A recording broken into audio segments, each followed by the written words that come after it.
Good morning, everyone. Welcome to the 31st session on Coffee with Ashish.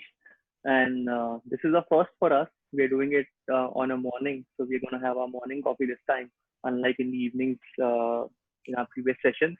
And today we have got a very special guest with us, Rajesh Magow from Make My Trip. And of course, the company needs no introduction, the largest, online travel agent in the country and globally also a significantly sort of a serious player in the online travel space. And I was just building on the conversation yesterday we had with Patrick Richards, and we were talking about the times of MCO when tourists used to go abroad and paper-based documentation. And I think it's a very funny transition from the conversation we had last night to what we'll have today. And I think the company in question is actually responsible to a large extent in bringing about that change from completely offline, paper-based, manual-heavy, travel process in the country to a more online, digitally transformed ecosystem. And I think mid 2000s or early part of the decade is when this journey started. And I think it will be an understatement that they have completely changed the landscape of how travel is inspired, consumed, and booked in the country. And but this was not without its own set of challenges, which I'm sure Rajesh might even touch upon in our conversation. And from taking market share to from offline agents to working with them collaboratively, and doing a blended strategy of customer acquisition to customers. And I remember, and Ashish would also second that there was also a big change management for a lot of travelers who were not very used to consuming travel online. And as always, I have a couple of cartoons to capture that transition moment when people were moving from offline to online, and how they used to see something online, and then when they go and visit the property or consume the experience, there would be significant differences and variance in their expectation. And also on the extreme right, if you see the whole point of online offline travel agents still being engaged in an advisory or a conversational capacity, but from a transactional point of view, people leaning more and more towards an online travel agent for better pricing, better transparency. So I think transparency is one of the key aspects which was brought about by this online and digital transformation.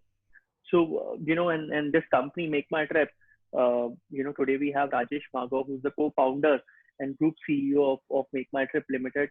In fact, it was one of the first companies in the online travel space, and in many ways, in one of the very few Indian companies that got listed internationally in US. And now Make My Trip Limited operates brands like Make My Trip, Go Ibigo, and Redbus. And Rajesh has been part of the founding team from day one, and it has actually built MMT from ground up, and he has actually scaled the company over the last 15 years or so. And I think he has been instrumental in the listing process as well in the US, and he is also he's been very instrumental in the merger of Go Ibigo and Make My Trip, which is the largest M&A in the travel, or in fact in the consumer internet space in India. And he is also now successfully leading the integration of all the multi-brands within the Make My Trip family, and he's at the helm of affairs. So I think it will be an interesting chat with him. So I'm gonna, with this, welcome you again, Rajesh, to the show, and I'm going to hand it over to Ashish to have a conversation with you while I sit back and enjoy my coffee. Thank you, Karthik. Thank you. You've been very kind and very generous today, by the way. Well, Rajesh, talking about coffee and a little trivia, I think it must have been 2001 or two. Mm-hmm. And there were a couple of us invited by MEDS to go to Genting Highlands to do a speakers conference, and Deep was on it. Mm-hmm. And so was I. So during a roadside, one of our breaks, so Deep, me, and a couple of others, I don't remember who they were sitting and talking. And that time he revealed how he was planning to set up this company. Mm-hmm. And actually, some of us actually sniggered and Mm-hmm. wasn't too sure what he was talking about. Mm-hmm. But that was 2001 and 2002. So as they say, you come a long way, baby. But having said that, we have indeed come a long way, all of us. And now the impact on the economies, business, and communities at large, we're seeing what it is in front of us. So just, very quickly, how is Make My Trip responding? How are they weathering the storm, both on the short-term survival and so on? Sure, Ashish. And interesting you mentioned this 2001 trivia. I do remember, I mean, Amadeus used to do these conferences as well.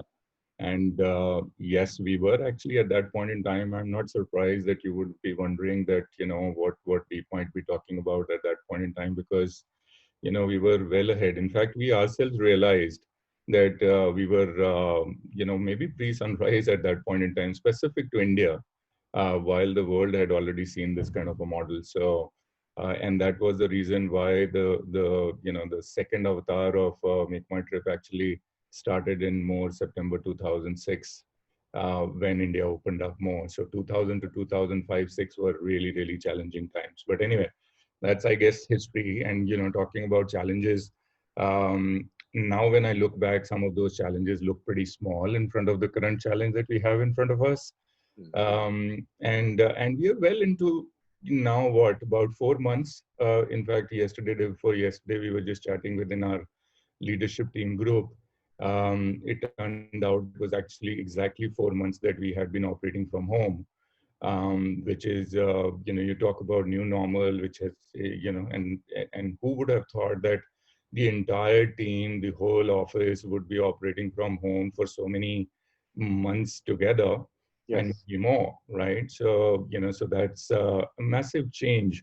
Talking about any kind of a change, right? I mean, so, when you talk about challenges, the change becomes, very important aspect that anyone kind of looks at it. So everyone has gone through a massive change already. And I would say that, kind of embracing it now, even at the country level, you would see that, the narrative is very different in terms of how should we deal with the COVID situation now, from where it started, 4 months ago, with the complete country lockdown.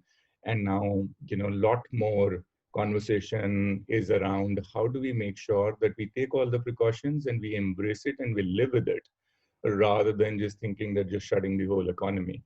And there's still some, I guess, knee-jerk reactions at local level, which doesn't help the cause. But I guess slowly and gradually that will also, um, I think they will also probably realize and begin to open up, because more and more you shut the economy, you actually create more and more problems for everyone, in the country.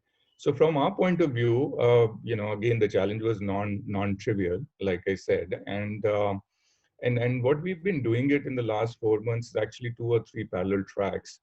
What I call it more like a survival strategy rather than just thinking about a revival, because revival will come in little later, because the speed of recovery is going to be slow and gradual, as we've been seeing it for ever since the domestic flights opened up, some part of local transport opened up, hotels opened up, and so on, but very, very, very, very slow.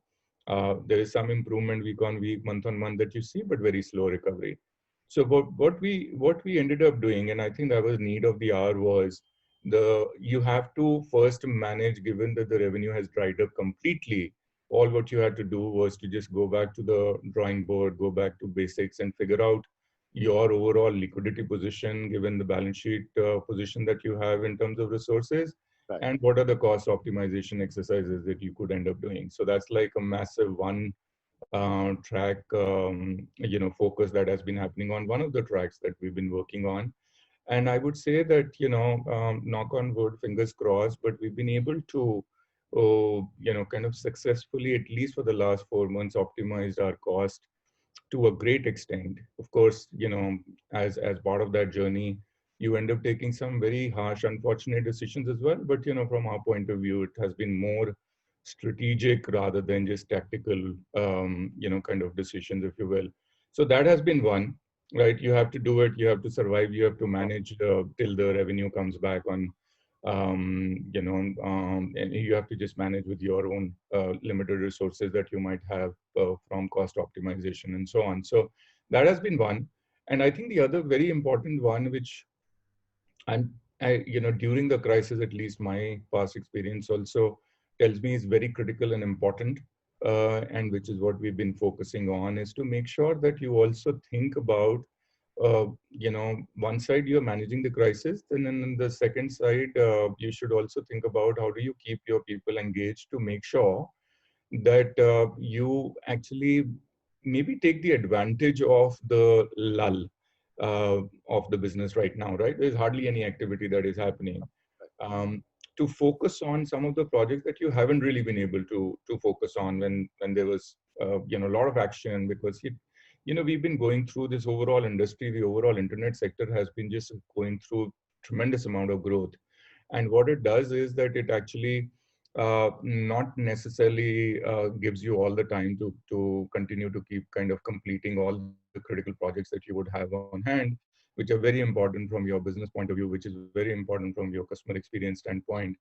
And that is something that we've been as a another parallel track that we've been working on. So fortunately for us, the team actually has been super busy, and it always also helps during these uncertain times that people are engaged and people are working and people are busy and not feeling then unnecessarily insecure about the overall environment and all of that. So, I mean, as best as you could possibly do, there will always be some uncertainty in everybody's mind and so on. So that has been the second focus area from our point of view. And then the third one is, as you know, Ashish, that, we've been also, I think it was also the need of the hour was to, bring in everybody in the ecosystem together and, put up a unified kind of a representation of the industry and try to represent and go out and meet the government, use every possible forum for you to be able to just highlight some of those issues that the industry is facing and see what is that you can contribute and push the government for support and help. And that has also been a major activity overall that that has kept us busy. But just from a survival standpoint, I think these are two things. One, that you have to just make sure that you weather the storm, managing your resources really, really well. And two, that keep your eye on post-COVID situation and be ready for the new world, the new normal when it opens up to emerge even more stronger. So that has been our focus areas Right. from our point of view. Right. As they say, mend your net when you can't fish. Yeah, In many exactly. ways. I remember, I think it was the FICCI panel I was moderating, perhaps 26th or 27th of March, where you were on it. And the lockdown had just started on 23rd. So again, as a little trivia, there were two speakers before you who were talking about strategies and future. And you came out very grim-faced and say, look, guys, let's talk about survival first. And I think that's really the impact hit home to me, that the need of the hour is survive, and let's just dump the strategies for a while. But having said that, what these 4 months has seen quite clearly is the internet penetration go deeper and deeper in the country. I was listening to Mr. Sharma, who's the TARAI chairman, to say that the usage of internet has gone up over 30% in the last 4 months. So therefore, having said that, I think the rural India and the urban India is fast catching up in some ways. So do you see a new digital Bharat emerge? And if it does emerge, what are the opportunities you see ahead of companies such as yourself or the industry at large? Yeah. No, it's a great question. And then clearly, as you rightly mentioned, and maybe I will just take a step back and remind everyone that, the internet users had touched about 500 million in any case, 450 million, 500 million. Right. So it was already happening even pre-COVID. The overall, I mean, there has been a tremendous amount of push in the last, actually, I would say about 3-4 years across the board in developing the ecosystem, even from the government side. The digital payment ecosystem has opened up like never before, as we know, right? So there was already momentum getting into the COVID. COVID has changed the world in terms of just people getting used to and getting adopted to this online technology, right? I mean, we were talking about doing practically, a lot of the people are now talking about doing business completely online, and maybe don't even post-COVID when completely everything is fine, maybe you don't really need all of your workforce operating out of physical infrastructure. You can operate part of your workforce even on online. So that has definitely helped or will help even in future, to go deeper and deeper. It will definitely reach rural more and more post COVID. Clearly, there's no question about it, and I definitely see from a bandwidth standpoint, even the device penetration and all of that is only going to go in one direction. The one thing that, however, we should keep in mind that the gap between the internet users and the e-commerce, people who actually end up shopping, has been pretty big, even pre-COVID, right? I mean, so like a massive gap of a 500 million internet users and 100 million e-commerce buyers, right? So it's just the online buyers have been, and that is what all of our companies, internet companies, whether us or any of the product e-commerce companies, I know for sure, have been actually focusing on and trying to find solutions which are customer friendly. That how do we now try and bridge the gap, having reached that kind of a level? And I think this situation for the last 4 months, where people have started to embrace even tier 3, tier 4 cities, lot more, not necessarily only from a content consumption standpoint, but also from a buying standpoint, online buying standpoint. And I think there's a lot more that is happening from those cities and even rural cities, because they've started to get used to, because it wasn't really available next door, right? I mean, physically you were not allowed to move out and so on and so forth. So I think that's going to help bridge the gap. I'm really, really hoping, and that's going to be good for the overall internet sector, that we will definitely see, improvement happening, which wasn't really happening at the same pace that I would have liked it to be just pre-COVID. So I'm hoping that that's going to be silver lining, that is going to come out of it, as people, businesses are able to kind of weather this storm, come out of this crisis. They would definitely see this one offline to online momentum clearly also going down to Bharat, as you call it, and not necessarily only confined to, maybe, I mean, I don't even call it metro anymore, like top 10 or top 15 cities. I mean, there it has already reached, the consumer behavior has changed. But going further down, to, let's say, the 50th city or the 100th city, or even the small town, of, deep kind of, in India, in any of the states. I think now we will see more and more this gap between internet users and online buyers bridging, it did not happen in the past.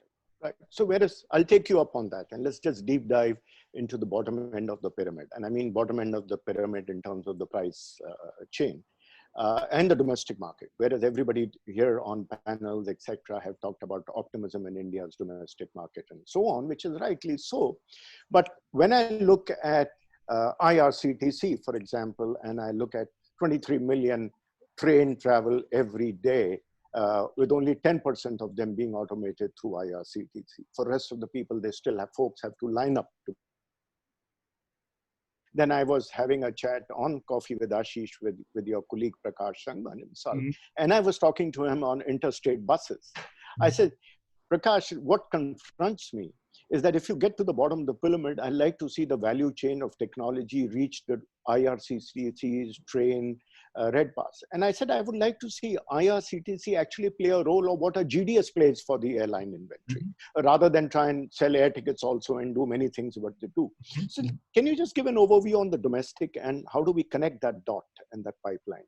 Yeah, no, I think it's a fair question again, Ashish. I mean, that has always been an outstanding question, that have we, reached that whatever penetration levels, let's say domestic flights penetration from an online penetration is about 60%, but other travel use cases, have we reached that kind of an online penetration or not? And the answer is that there is clearly a serious amount of headroom still left for everyone to tap into. And I think the way I see it is maybe a couple of ways. I mean, one, clearly, more and more we have the smartphone or the feature phones which are cheaper, the device that you can use to access internet, and not necessarily that everyone, because at the end of the day, there is a buying power when you go down to those kind of rural areas as well, that comes into play as well. So therefore, you need to have an even more cheaper device, and then that's happening more and more, whether it is geo, kind of pushing those feature phones, or the bandwidth is kind of reaching everywhere thanks to all the telecom players there. And then on top of it, I think one of the things that we all e-commerce players have been working on, trying to innovate, but I wouldn't say that there has been a tremendous amount of success on that front. Just from an kind of building a user flow which is very, very intuitive and maybe vernacular, maybe combination of voice and text. What is that is going to just crack that particular audience in terms of making it extremely simple for them to transact online. See, we have all seen that it's very simple for them to just consume the content, all kinds of videos, all kinds of WhatsApp for that matter, 300 million more kind of users, right? They are already used to chat, they're already used to video, but they're not necessarily very comfortable, doing the online buying. So one part of this will happen, that's like inertia, inhibition, that happens, and that I think this COVID is going to help, because more and more people are now buying it. And then companies, all of us are trying to innovate that how do we make it simpler and user friendly and more intuitive and very simple. Just even from a language standpoint, a combination of voice or vernacular, how do we make sure we go out and provide them a solution? So that is going to be one which will kind of penetrate the technology really at the deep end of the sea. The other thing that is I think is also very in country like us, it's also very important and critical, and I think it's going to play a very important role.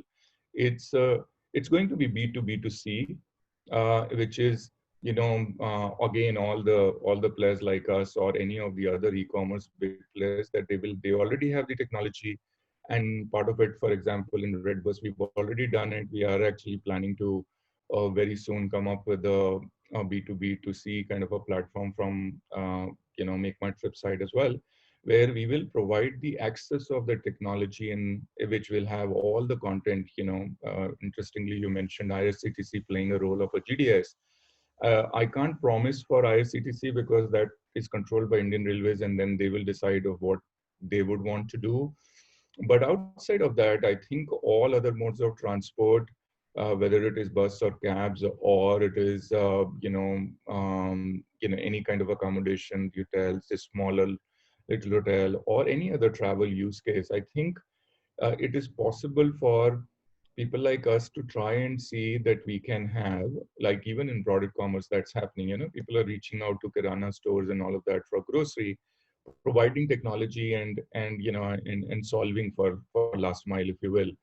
Right. So similarly, I think all of us will have to innovate and provide that access to that technology to maybe small entrepreneurs out there sitting at the local destinations, and then they can leverage and use all the content, because they will have access to all the technology, because nobody really at that level will be in position to be able to build and evolve as the technology is evolving.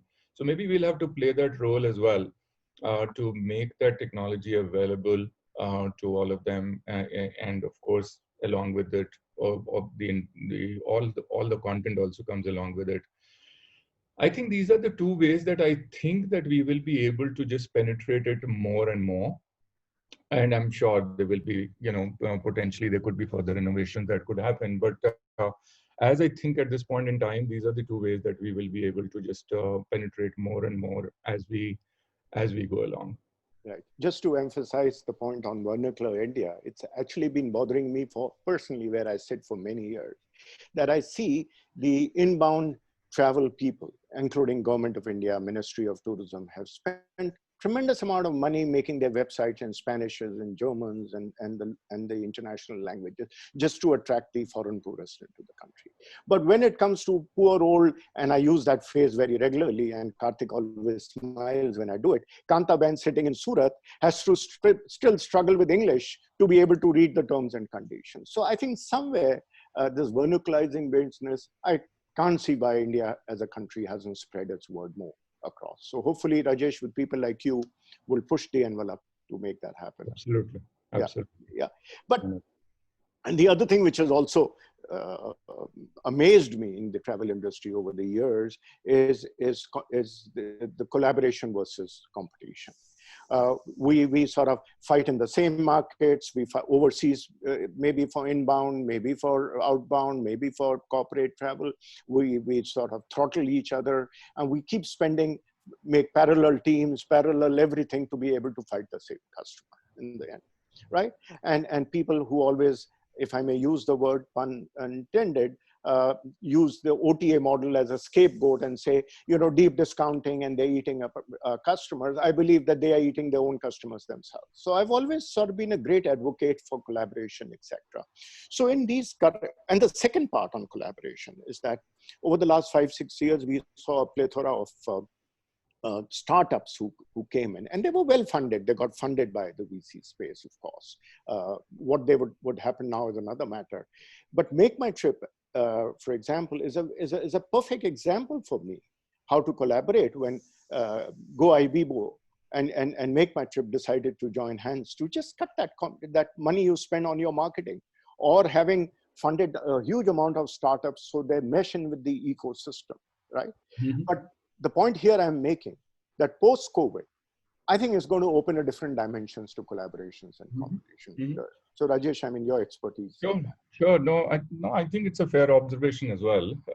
And so I have a slightly different take, Ashish. So let me try and explain that. So when you look at collaboration, collaboration needs to be looked at, one very strong aspect of the collaboration is within the ecosystem, right? I mean, within the ecosystem that you have all kinds of players playing different roles. Right.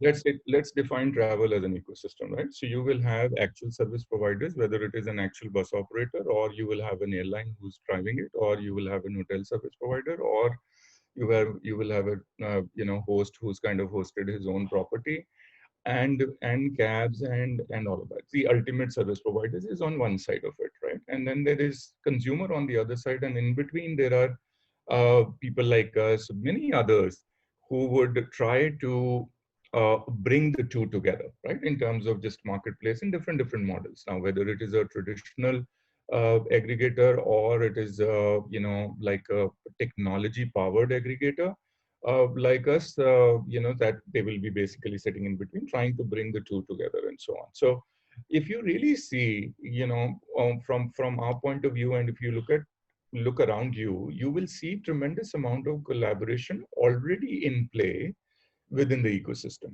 I don't think actually today, I think there is a realization that there is place for and importance of every player in the ecosystem, and therefore they need to collaborate and work together in terms of just making sure that the overall industry grows, because then actually everybody wins.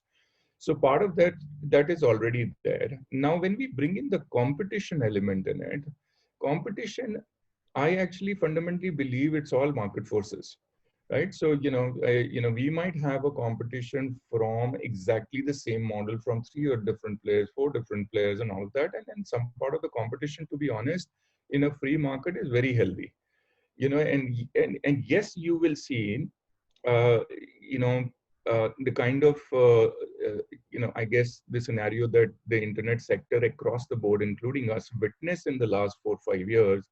And I've said that in the past, talking to you in different forums, that was more of a cycle where there was huge amount of capital that came into the system, right? And then the market dynamics and the market forces kind of take control of it, and then you will have to just some people lead the way, some people react, and that is how the market operates. But it does not mean that I don't think we should ever jump to conclusion that the competition actually is unhealthy. Competition is very healthy. there will be cycles where there could be disruption. Now, whether it is because of capital or it is because of somebody putting huge amount of money in investing, and some part of it that you would see everywhere. You will see offline telecom world. You will see you've seen any product e-commerce world. The restaurant world and so on. And I think that cycle goes away, and then things start to settle down. So I think that is how we need to see. So we need to look at it, both these things independently, and then analyze rather than just Right. maybe combining the two. I would have thought. But coming to your second part of your question, which is that post-COVID, will there be more collaboration? Will there be more, people coming together and working together? Perhaps yes. But I would say that ecosystem collaboration will further strengthen because people would have actually during crisis, by the way, it's not post-COVID because post-COVID things become normal. Right. During crisis, actually, I have seen more relationship becoming even more stronger because now is the time when people start thinking about it's a common crisis for everyone. It is not necessarily a crisis for a particular party in the ecosystem. It's a common crisis for everyone. When there's a common crisis, even at the country level, everyone comes together. So the more you see, and therefore this actually period is making people realize that how do we need to work together more than kind of just continue to have those kind of perceptions. Right. And I do believe firmly that you can actually, with collaboration, with conversation, with talks, trying to find the solution and all, rather than just continue to keep the legacy going in terms of just old perceptions. It's probably better to just come together and talk and then find the resolution. And I think it's easy to find the resolution, to be honest. Right. And then things might change, and maybe in many ways actually when the crisis is gone, it might become the same thing again. I don't know, we'll see. But the way we have looked at the ecosystem, always actually a believer of the fact that the collaboration, the working together, bringing everybody together, trying to solve the solution, solve it for the overall industry, and finding out win-win solutions is the way to go. While you would be, working in and operating in the market and dealing with the market forces and also dealing with the competition at the same time, which is completely different thing in my view. Right. So Rajesh, over the last 25 minutes, we've talked about verticalization. We have talked about bottom of the pyramid, creating new demand, new customers in domestic, internet penetration, collaborations. And here I come to my question, which again is a very pet question. Mm-hmm. Do we see Indian companies or OTAs, if I may address it at the moment, becoming global? Do we see an Expedia coming out of India? Why not? Absolutely. And on that note, I don't know, you would have noticed because we didn't make noise about it. We actually did do a soft launch in GCC market. Yeah, and in fact, we were just reviewing it yesterday, and there's some encouraging signs there, including actually, as the travel is opening up, staycation is one of the important kind of trends that we've started to see in that market already. Going to the nearby places over the weekend and so on in a modest way. But the answer is absolutely yes. And I don't know if how many of the people would have noticed. Again, we haven't really done that much PR and communication around it because it's just kind of work in progress in many ways. For our Redbus brand, we have already gone international. We're already there in many markets. Southeast Asia, Malaysia, Singapore, Peru, Colombia, Indonesia, already in many markets. I mean, so we do believe that we actually have developed playbooks which can be internationalized for sure. And we will definitely continue to keep looking at those opportunities as well. Yeah, perhaps leaders like you could be getting into Reserve Bank to relook at their FEMA, because I think FEMA requires a lot of tweaking to be able to buy, sell across boundaries. Sure. But lastly, of course, let's get back to the main guy, which is the consumer, as the last question. How do you see his preferences changing over the next short, medium, and long term in a summary? Yeah, and so in the short term, actually, there's going to be a lot of change, given the fact that there is tremendous amount of fear and apprehension in everybody's mind about the safety of the person, right? Because health of course comes first, and people want to think about that first. you know i as we all know, yes, we do unfortunately become casual in our approach and not necessarily take as many precautions as we should take. And I think the level of awareness is only growing. But when it comes to discretionary spend, when it comes to leisure travel and all of that, on one side, we also do here in our own social circle, and we've done many customer focus groups, and you do hear that people want to now, people are getting tired, getting confined to the boundaries of their homes, and they want to break away.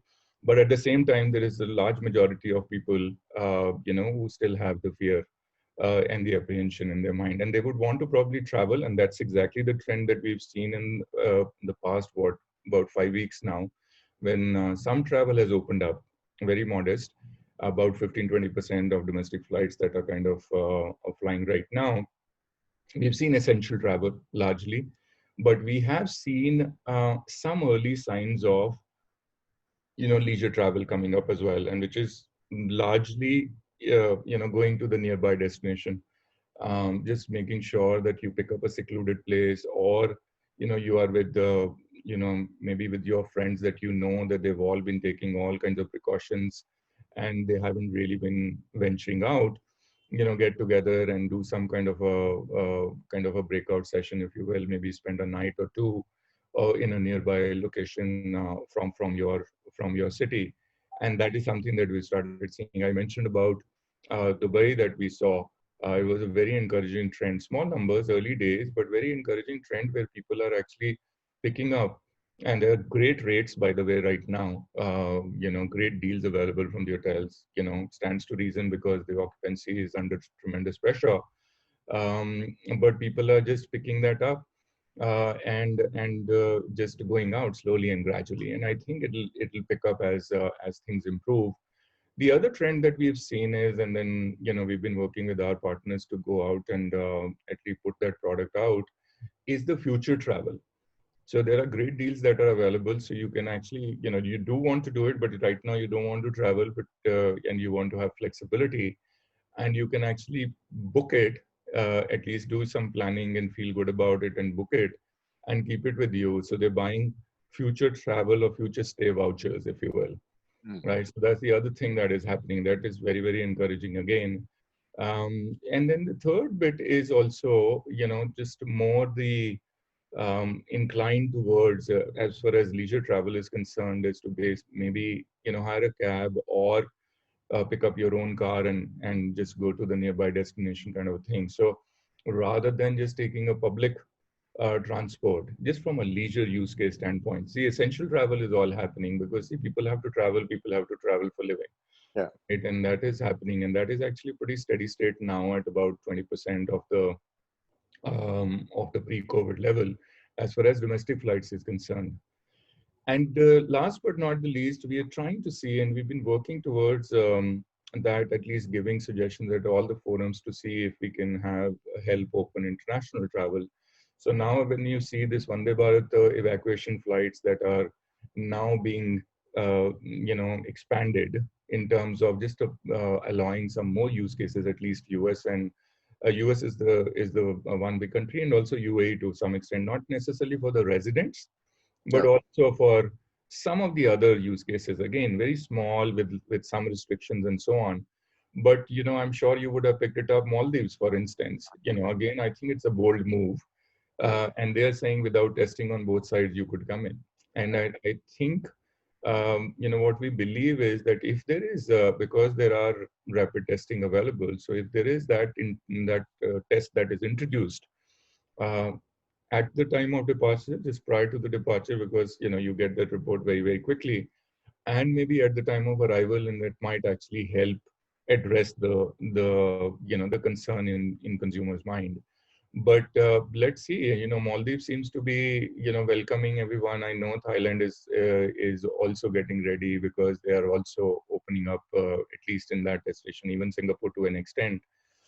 And this whole travel bubble, we would hope that it would expand. But having said all of this, I would say that I think these signs are encouraging, but I don't think we should jump to conclusion that the recovery is going to be really fast. I don't think that it is going to be fast given the situation overall in India, unless there is vaccine or the cure that gets announced sooner than later. But I'm hoping at least, fingers crossed that the October, November, December, the winters for India, there may be at least meaningful travel that would have come back. By then, hopefully the situation would have improved. But this overall full year, I think it's going to be clearly, slow, gradual recovery. And we'll be lucky if by the end of this year, we would be in position where, at least on run rate basis, you are beginning to kind of get back to pre-COVID level. And then hopefully it should be behind us. Yeah. Talking about Dubai, there is the IPL ahead in Dubai No, that is moving. I know. I'm just, it's an exciting news. And we got excited about it yesterday as well. But I'm waiting for restrictions that they're going to apply. I mean, I don't know whether, when you see England West Indies cricket series today, actually, Yeah. uh, I'm not sure it's too much of fun watching it on TV when you see there is no one watching the players playing, right? So if you're going to have restrictions where there's not going to be any audience in the stadium, it takes away half the fun. Yes. But it's a start at some place, and I'm hoping there could be, it'll open up and it'll probably get done. Actually, the overall situation needs to improve, to be honest, because you can't just be taking a risk if the overall COVID situation hasn't really improved. Right. So conversations with you, Rajesh, have always been whatever I wanted to ask, but afraid to ask kind of thing. So it's been a pleasure always talking. May I pass you back to Karthik in case he has an audience question or a last thing to wrap this up. Thank you, Rajesh, and good luck going Thanks ahead. a lot. We need that. Thank you, Ashish. Thank you. It's been a pleasure always. Rajesh, it's been pleasure listening to you. And a lot of our audience members typically are young entrepreneurs who are running startups. So, is there a parting message from you to any young entrepreneur who is looking at travel tech at this moment? What would be your advice to them? Yeah, no, it's a great question. And when you say young entrepreneur and saying who's thinking of getting into a travel business, see, listen, I actually firmly believe that overall, from a long-term standpoint, there is tremendous amount of scope in the travel business. There's no question about it. And these are cycles, they will go. And we've seen some of these cycles happening in the past. Yes, maybe this is bigger, it'll take some more time, etc. But which are the sectors that don't go through the cycles, right? I mean, every cycle, you look around and you go back in history, you will see that these cycles come and go. I mean, some impacted by macro, some impacted by other reasons, but there will be slowdowns, there will be this thing. But I don't think that this particular situation should discourage anyone, any young entrepreneur who has a great idea. I think he or she needs to put aside this current situation and actually think about this business the way they were thinking about it pre-COVID situation, if at all that was the case, right? Which means that fundamentally the idea has to be strong. It has to be solving a real problem, whether it is a business problem or it is a consumer problem, and it needs to be well thought through. And if there is anything that if someone and then of course the next stage is proof of concept, etc. But without getting in there, I won't say that anyone should get discouraged right now given just the COVID situation. No, not at all. In fact, it's not only travel. Travel might be the worst hit, but there are many sectors which have been very, very badly hit. So, stay encouraged. And if you have an interesting idea, you have a niche that you want to get into, of course, you would want to just study the market in a proper way and see whether it is crowded, not crowded. I mean, all things are essentially as part of the evaluation exercise that I would do, a very normal evaluation exercise that one should do, and then take a conscious call. But don't get discouraged about this whole macro event right now. Great. So, on this positive note, we are at the end of this session. Thank you so much, Rajesh, for joining us. And thanks, Ashish. Thanks, everyone, for joining in for this session. And we'll see you next week. Till then, stay safe. Thank you, Rajesh. Thank you, Thank you, guys. Thank you, Karthik. Thank you, Ashish.